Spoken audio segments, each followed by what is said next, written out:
Tones. हे भगवान, ये क्या हो गया? अरे सुनिए जी, बाहर आइए। देखिए, हम तो लुट गए। अरे क्यों सुबह सुबह चिल्ला रही हो? ये देखो, हमारी सब्जियां जिसने बर्बाद कर दी। सत्यानाश हो गया। ये सब क्या हुआ? अब हम क्या बेचेंगे, क्या खाएंगे और क्या कमाएंगे?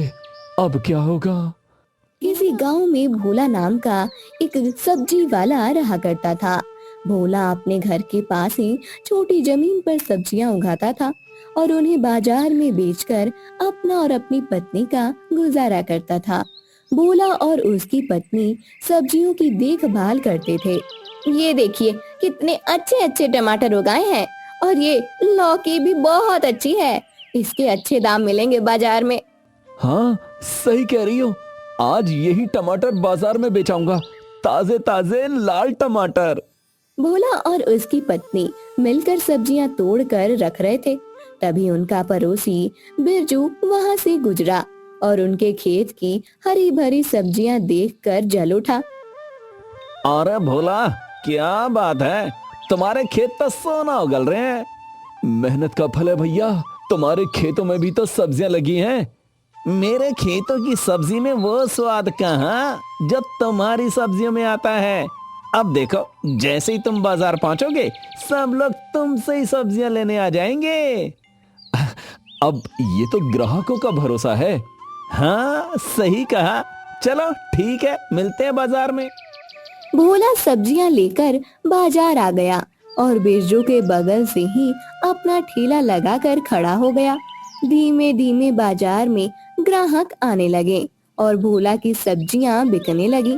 भोला के ठेले पर भीड़ देखकर बिरजू मन ही मन बोला, ऐसा भी क्या है इसकी सब्जियों में? सब लोग बस इसके आने का ही इंतजार करते हैं।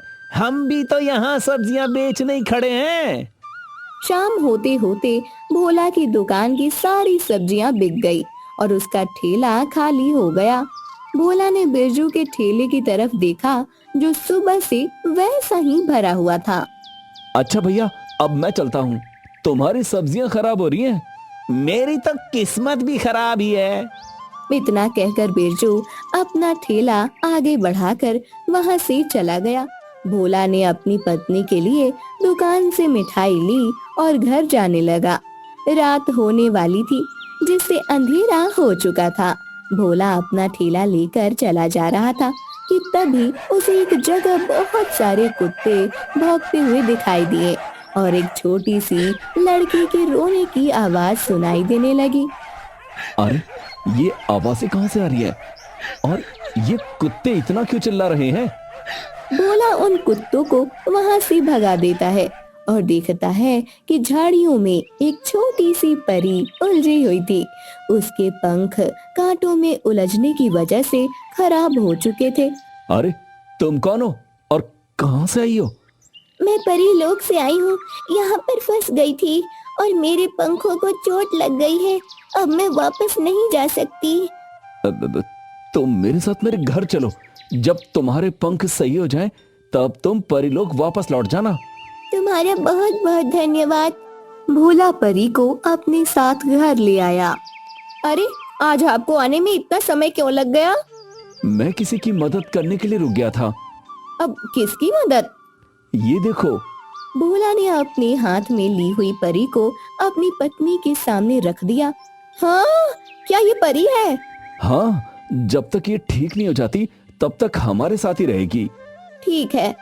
भोला और उसकी पत्नी मिलकर परी का ध्यान रखने लगते हैं और समय के साथ परी की चोट भी ठीक होने लगती है। एक रात बिरजू भोला की फसल बर्बाद करने की योजना बनाता है। भोला की सारी सब्जियां बिक जाती हैं और मेरी सब्जियां वापस आ जाती हैं। मुझे बस नुकसान ही हो रहा है। इस भोला को अपने रास्ते से हटाना होगा, नहीं तो ये मुझे जीने नहीं देगा। बिरजू अपने बैल को खोल देता है और भोला के खेतों की तरफ भेज देता है। सारी रात बैल भोला के खेतों में तबाही मचाता है और भोला की फसल को बर्बाद कर देता है। अब सही है, अब न रहेगा बांस और न बजेगी बांसुरी। भोला की फसल खराब कर बिरजू चैन से सो जाता है। और अगले दिन जब भोला की पत्नी बाहर आती है तो ये देखकर चीखने लगती है, हे भगवान, ये क्या हो गया? अरे सुनिए जी, बाहर आइए, देखिए हम तो लुट गए। अरे क्यों सुबह सुबह चिल्ला रही हो? ये देखो हमारी सब्जियां जिसने बर्बाद कर दी। सत्यानाश हो गया। ये सब क्या हुआ? अब हम क्या बेचेंगे, क्या खाएंगे और क्या कमाएंगे? अब क्या होगा? भोला और उसकी पत्नी की बातें सुनकर परी बाहर आती है और कहती है, लगता है किसी ने तुम्हारी फसल जानबूझकर खराब की है। अब हम क्या करेंगे? हमारा तो नुकसान हो गया। तुम लोग चिंता मत करो, मैं अभी सब ठीक कर देती हूँ और जिसने भी ये किया है उसका भी पता चल जाएगा। क्या तुम ऐसा कर सकती हो? तुम दोनों ने मेरी मदद की है और अब मैं पूरी तरह ठीक हूँ, तो अपनी जादुई शक्तियों की मदद अब मैं ले सकती हूँ। लेकिन उससे पहले मैं तुम्हें कुछ देना चाहती हूँ। ये लो, ये जादुई बीज है। इसमें से जो और उगेगा उस पर सारी तरह की सब्जियां लगती हैं। इसे लगाओ और तुम्हें हर तरह की फसल मिल जाएगी। तुम्हारा बहुत बहुत धन्यवाद, लेकिन मेरी फसल बर्बाद किसने की? अभी बताती हूँ। परी ने छड़ी घुमाना शुरू किया और बोला, जादुई छड़ी, जिसने भी ये फसल की बर्बाद, उसकी फसल को खा जाए कीड़े हजार। परी के इतना कहते ही बिरजू के खेत में कई सारे कीड़े आ गए और उसकी फसल को खाने लगे। ये तो बिरजू का किया धरा है मतलब। हाँ, जैसे कुछ पैसा मिल गया। अब मैं पूरी तरह ठीक हो चुकी हूँ, अब मुझे जाना होगा। वह परी वहाँ से चली गई और बिरजू अपने किए पर पछताता रहा।